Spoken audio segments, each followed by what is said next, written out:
Decided to finally change my coolant hoses. I've been wanting to do this for some time, was hesitant to do it because I've never done it before. APU is over 2 years old at 6,339 hours. So first thing I did was I shut off my cutoff valves up here. So those are both off. That cuts the flow from coming back here. And then opened this little peacock right here, drained some coolant out, got a little catch pan down there. Then I decided to replace the bottom hose first.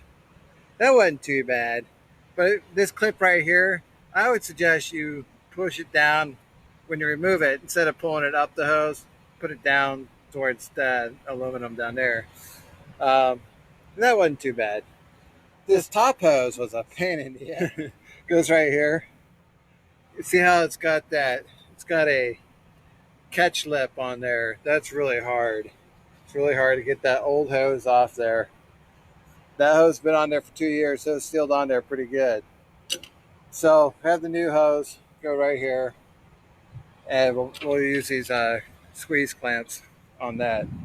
So overall, not too bad. Now, to make it a little bit easier, I unclamped this air induction hose. It goes into my air filter. That gives it a little bit of ability to move it around a little bit. So that's a tip. Okay, so I got my coolant hoses on. Wanted to pass on a couple tips. So when you put your new hose on, try to line up your squeeze clamps straight vertically. That'll be easier for you to access next time. When I did mine, one was like way down here, another one was facing the other way, and it was this is what you will typically use, a pair of pliers like this.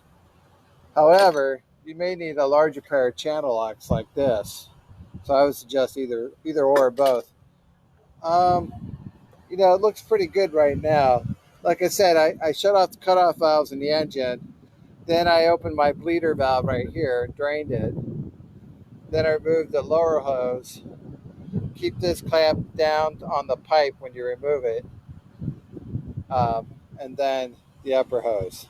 So overall, not too hard. And then you may want to remove this air duct, get it so it's out of your way. Just don't forget to put it back on when you're done. I went back and double checked. You want to make sure that this hose is flush against the housing there. And you could actually feel the metal inside the hose. Make sure you got over top of it enough so that your clamp is going to make a good seal. We're done. What I did was I opened the 2 isolation valves, had some coolant come down, opened the bleeder valve, purged the air. Then I refilled the expansion tank, and it was actually under a suction. It was hard to get off the cap. So I drained some more with the cap off, then filled it up, and then drained a little bit more. So I think we bled all the air out of the system. And then I'm not going to reuse that coolant just because I would probably want to run it through a filter first. So we'll just dispose of that. So overall, that came out pretty good. That's done. And now that I know how to do it, I'll be sure to do it annually. All right, guys, that's all I got for you. Thanks for watching. See you on the